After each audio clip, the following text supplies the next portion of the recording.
Okay, welcome back. Everyone rested? Yep. Good to go? Yes? Alright. So this is the third session, and this will be the final one. So this introduction to safe instructions. What is a safe work instruction? Safe work instructions explain how to do a job safely. They help workers understand the task, identify hazards, and follow the correct steps to reduce the risk of injury. Everyone okay with that? You understand? Yep. Yep.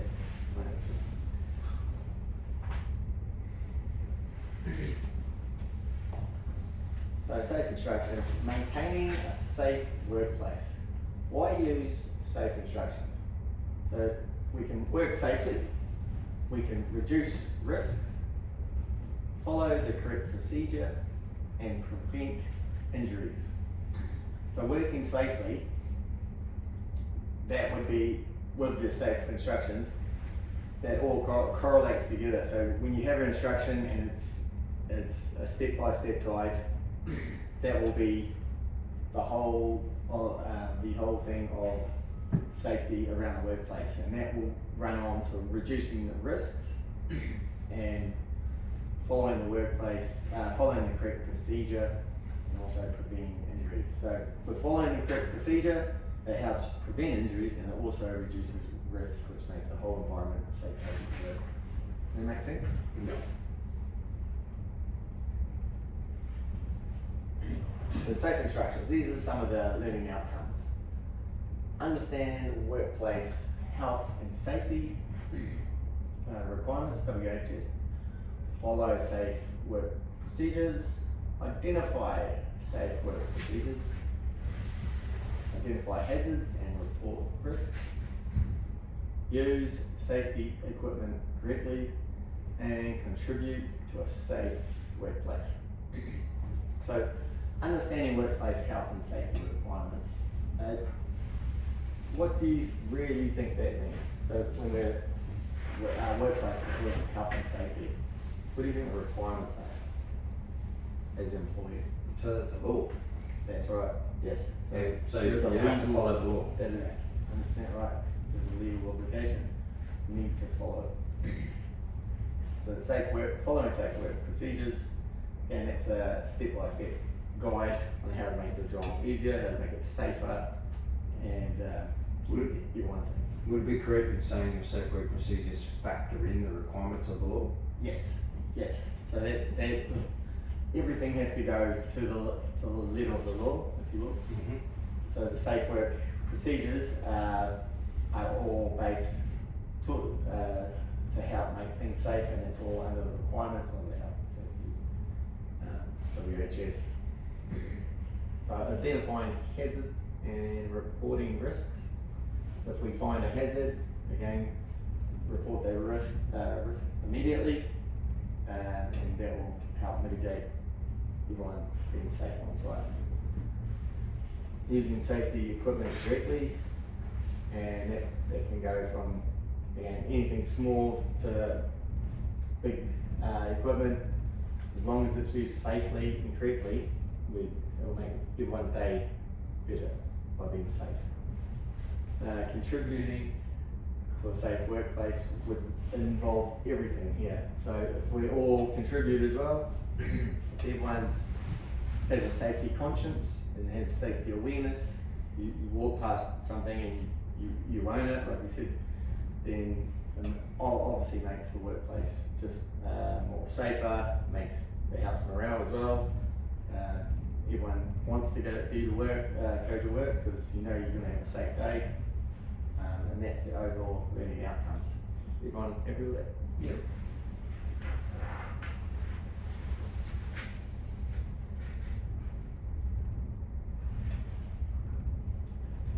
Okay, understanding safe instruction responsibilities. Everyone has a role. So follow workplace policies and procedures. Take reasonable care of your own health and safety. Consider the safety of others. Follow instructions from supervisors and participate in health, safety, training and meetings. So following workplace policies and procedures, we did touch a little bit on that, but that overall makes, if we follow to the letter of the policies and procedures, again, that makes everything safe. So we're able to work in a safe environment. And we're abiding by the law. And we're providing by the law. Yes, that's exactly right. So take reasonable care of your own health and safety. What do you think that means? Reasonable care of your own health and safety. Well, I guess as you mentioned earlier in morale, if I don't give a shit about my safety, then other people are going to go, well, if he doesn't care about himself, he clearly doesn't care about me. Yep. So he's not going to mop up that spill, or he's not going to Yes. use the equipment that's given as provided. And that's, as required. yes. And so that's why they have levels and requirements to yes, you've seen it, a hazard, you own the hazard. If you walk past it, then you can be liable as well. It's the duty of care. And that comes into considering safety of others as well. So yeah, it wouldn't be if you didn't inspect a vehicle. You do an inspection of a vehicle and oh yeah, she's alright, but you didn't check the brakes and someone else jumps in and goes downhill, and that would be on your conscience, but that wouldn't be ideal. That would, even though yourself didn't get harmed, it can physiology, sorry my words, but yeah, you can have a mental issues with that by not doing what you need to do as in the policies and procedures. Yeah, so that also, yeah, with the consider the safety of others, it makes the whole team obviously just boost up, and everyone's looking out for each other. It's like, hey, I know he's got my back. I know I can trust him. I know I can rely on him. I can do the job safely, and I know he's going to do the job safely too. So follow instructions from supervisors. Again, supervisors are there to provide you with a safe work environment, and it can come down to even PPE. They'll be able to provide you with the right PPE for the job. And if you're unsure about a job, stop, ask the supervisor, and he'll be able to direct you in a safer way to do something. So participating in WHS training and meetings. Again, what do you guys think on that? Is that your health and safety meetings? You know, your toolboxes and that sort of stuff? They call them, yes, they do call them toolboxes. Yes, so that's every so often everyone gets together and has a talk about what can potentially be done, and write down the problems or issues that some workplace has, and what we can do, and what steps we can put in place to rectify hazards or controls, or how we can improve in a safer work environment. Everyone happy with that? Yeah.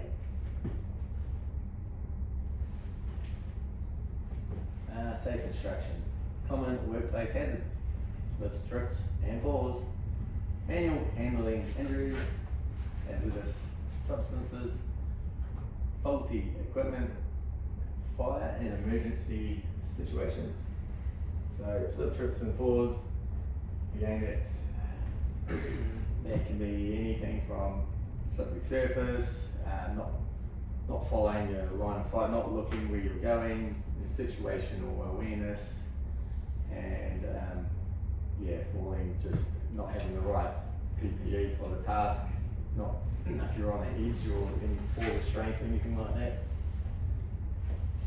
Manual handling injuries, again we touched on that on the second session, but again it can be backs, sprains, strains. These are very common. Also, manual handling, you can also get overexertion, so that's back and legs, and even your calf muscle that can be done. You can get all ankle. You can roll your ankle. There's all sorts, and again, you can on the slip strips boards as well, so they can sort of correlate to each other. Manual handling, you slip over while you're manually handling something. It's all, yes, potential risks. And On that hazardous substance that was split on the ground. yes. So, and it's all again, if someone sees something, please own it, and you're able to eliminate the risks. Fire and emergency situations. What do you think we should do in a fire and emergency situation? Follow instructions, Whose instructions? so like fire warden, Yep. instructions. Yep. How do you know who the fire warden would be? Well, it would be either written somewhere or, there would be certain rules Yeah. for emergency personnel. Yep. They sometimes have jackets as well, certain, or hats, hard hats. That's the way. Are we allowed to fight a fire if we don't want to? No, not allowed to fight fire. We haven't been trained. Good question, but yes, if you do want to go down that path, there is training that can be provided to fight fires. It can be a good thing to do if you like that. So that's some of the common workplace hazards. So what to do? Common workplace hazards, what to do? Identify risks, assess risks, report hazards promptly, and follow control measures.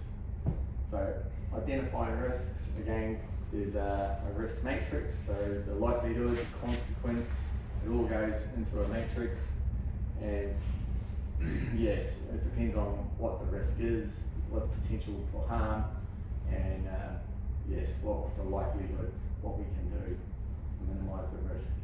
So also assess risks. So if you do see a risk, again, it can go into the matrix. Report hazards promptly, and that's just touching on being making sure you own the hazard. If you see something, just don't just walk past it, but yeah, you gotta own it and report it to the supervisor and follow the correct work procedures. Would that be so other people don't get hurt? Yep, yourself, others, even equipment. It's not hurt, but damage. Sorry, yes, that's the thing. But yes, there's even though we have everything in place, there's always potential for harm somewhere. And if you're looking around and being alert, understanding, it's even getting out of bed and your housekeeping and left everything on the floor, but I've just woken up and I'm in my routine. And you just I forgot I left my boots or shoes, or it's and that comes down to the housekeeping, and it all correlates together to make a safe environment if we follow these rules. So that's why we have following control measures. That all lines up. Everyone happy with that? Yeah.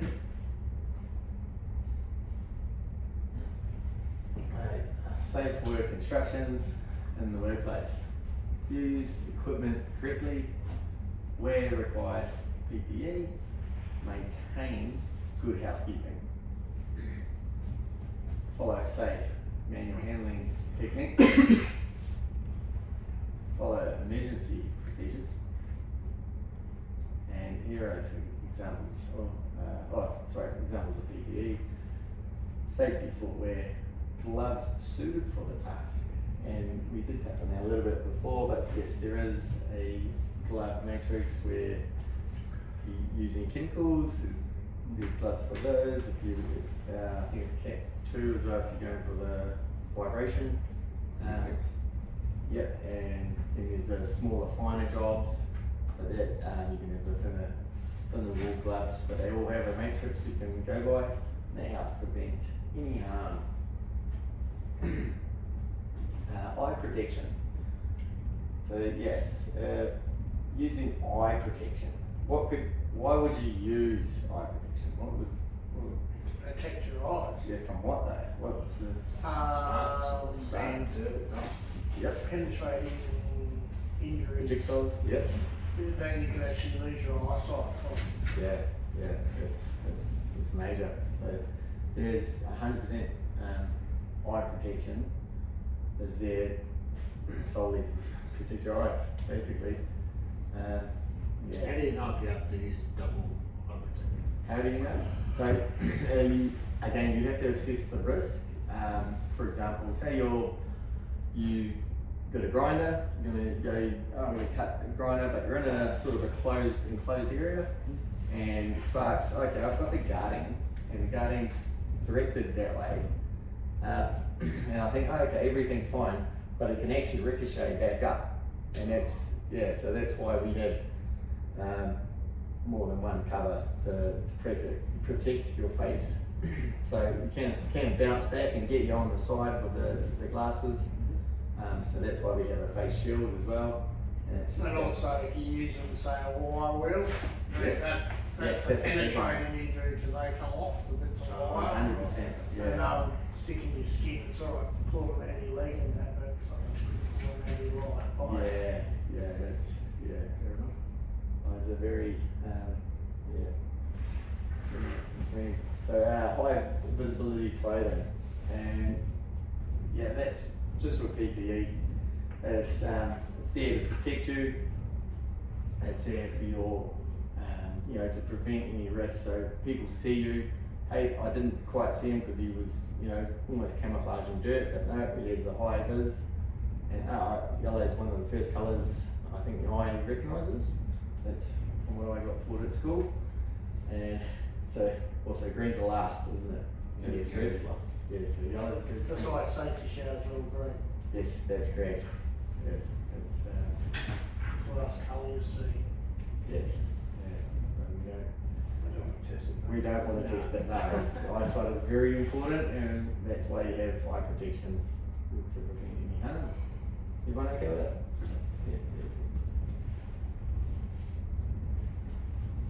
Okay. Find safe work practices.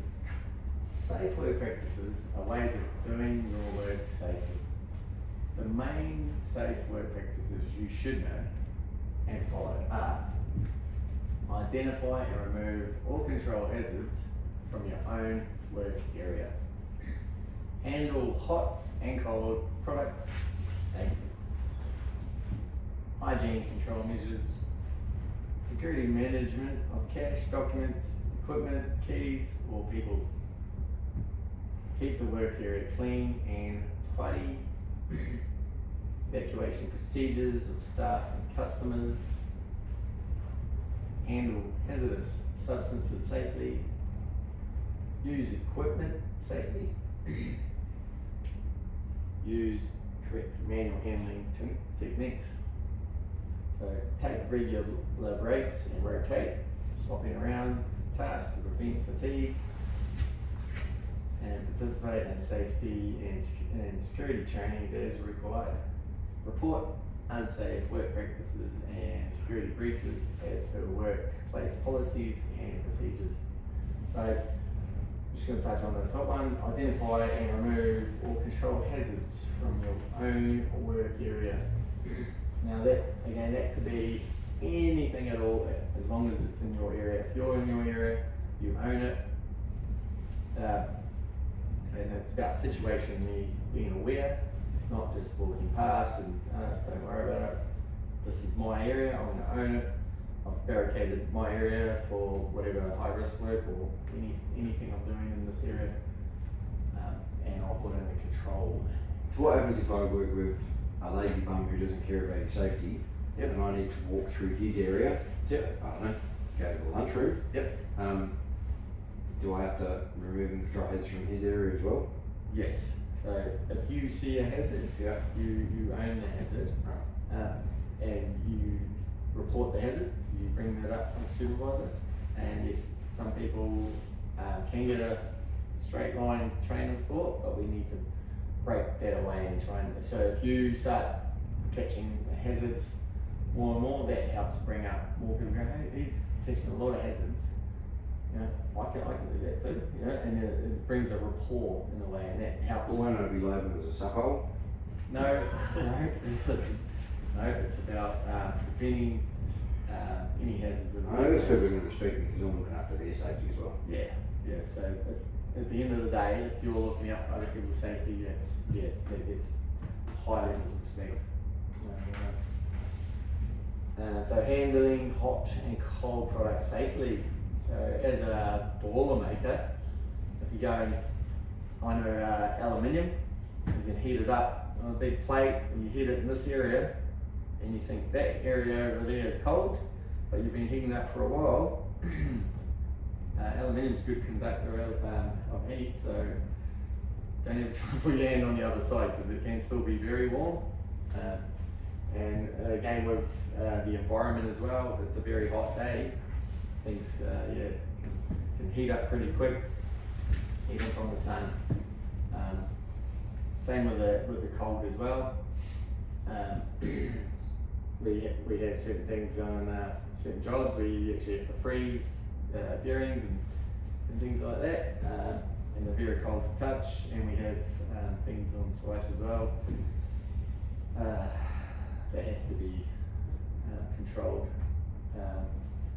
in a safe environment. But yeah, so moving on, hygiene control measures.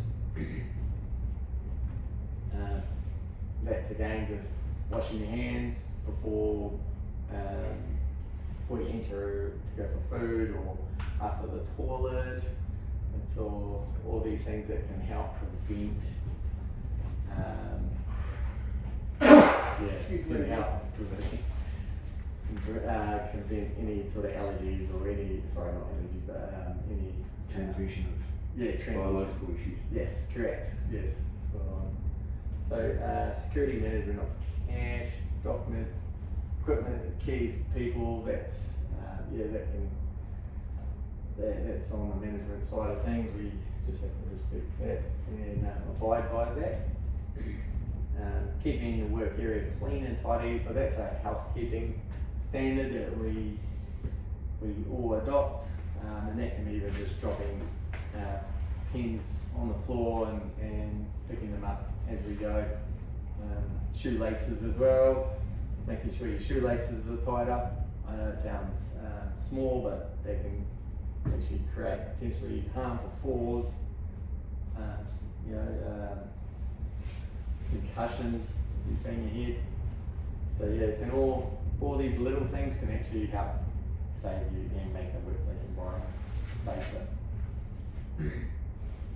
Evacuation procedures of staff and customers. So why do we have evacuation procedures of staff and customers? What in a So one doesn't just run out and they panic and people get squashed and hurt really badly.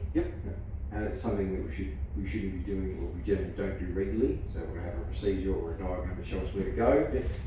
We don't really have to think about it. We just go, yeah, that's where I need to go. Yeah. Because we don't do it often. That's spot on. So yeah, in the case of emergency, we need to obviously act calm and follow. Well, it's better, and also like if it's like in a stadium or something, rather, it Yes. could actually Large amount of a lot people. of people can get hurt, Yes. killed. And it helps if you're not familiar with that area. E.g. the stadium, don't go there all the time. Yep. I might not be familiar with that work area, but I've got a procedure and a diagram to show me what to do. Absolutely. Yes. And that's in any workplace they will have procedures, and you can always talk to your supervisors, and there was always assembly points, muster points. There's always someone to talk to about that. Good one.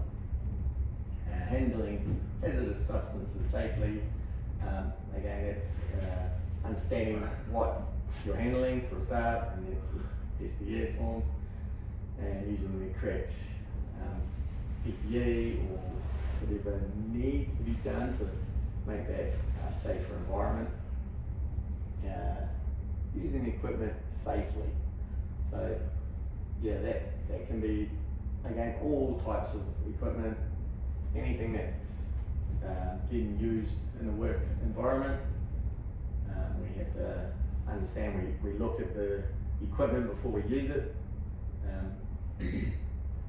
We inspect the equipment, making sure everything looks to be up to scratch, the cables, the wires, everything, nothing's frayed, there's no potential for harm, basically, and everything's there to be used and you understand how to use it. Yeah, so also with using correct manual handling techniques, that's just touching on manual handling again, but yeah, poor ergonomics can result in back injuries, and then there's lesser ones and strains if you don't have the right technique. Taking regular breaks and rotating, swapping around. So why do you think it is important to have a break? So that people are saying about things and bored and just Fatigue.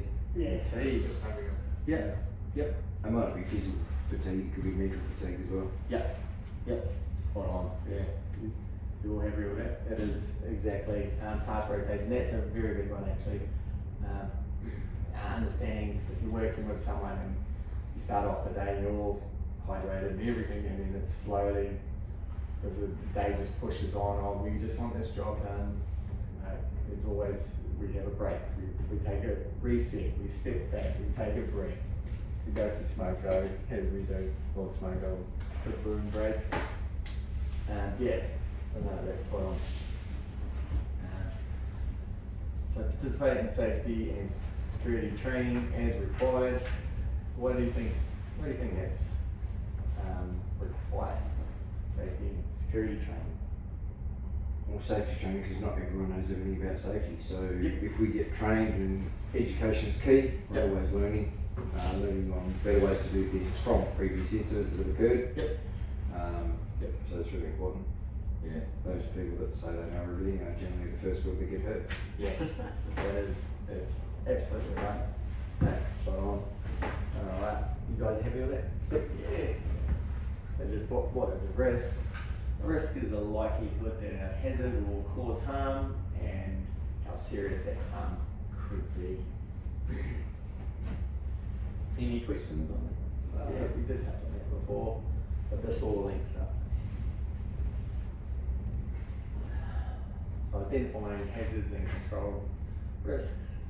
All workplaces must follow a process to identify hazards and remove or reduce associated risks. A hazard is anything that can cause harm to people and property or equipment. Risk is the chance or probability of harm to people or property is exposed to the hazard. Anyone know that? Yeah.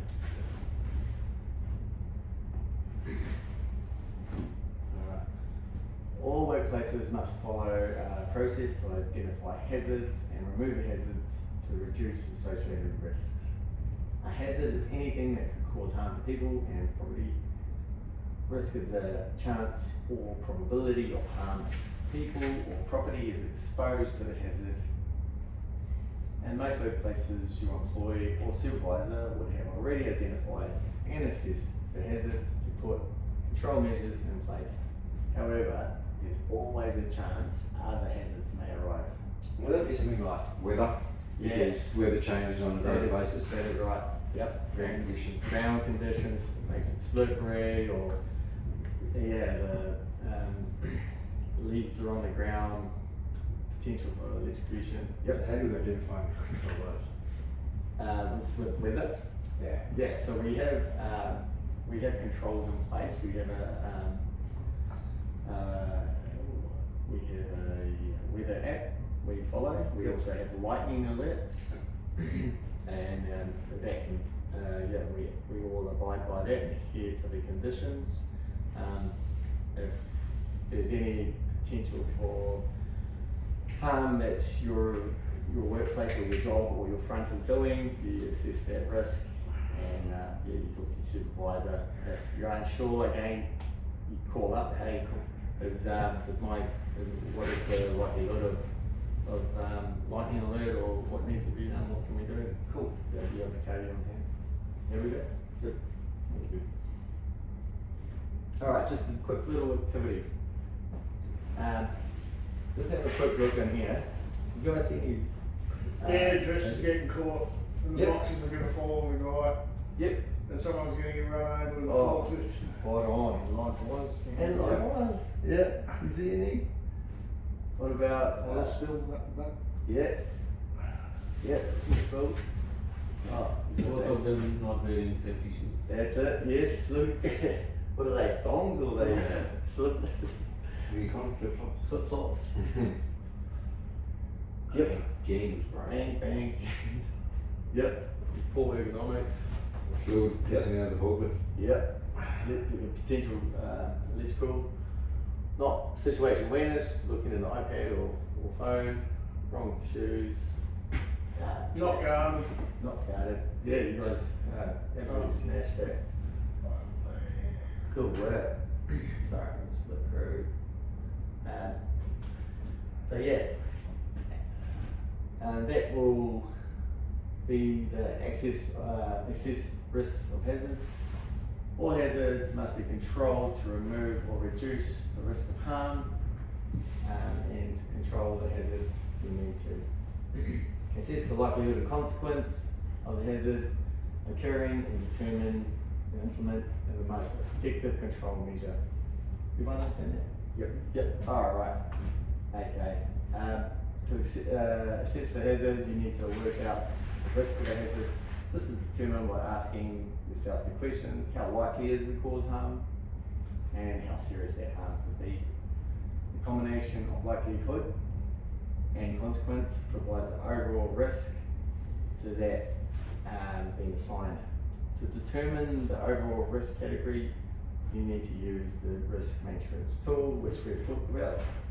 And the tool used in your workplace should be part of the risk management procedure or hazards assessment forms. No matter what tool is used in your workplace, the level of risk is calculated using the following formula. Level of risk equals likelihood times consequence. Alright, so that concludes today for the sessions we've done. Is there any questions? Any questions? I guess if in doubt when we're on the workplace, we can always speak to our line leaders and supervisors. Yes, that's right.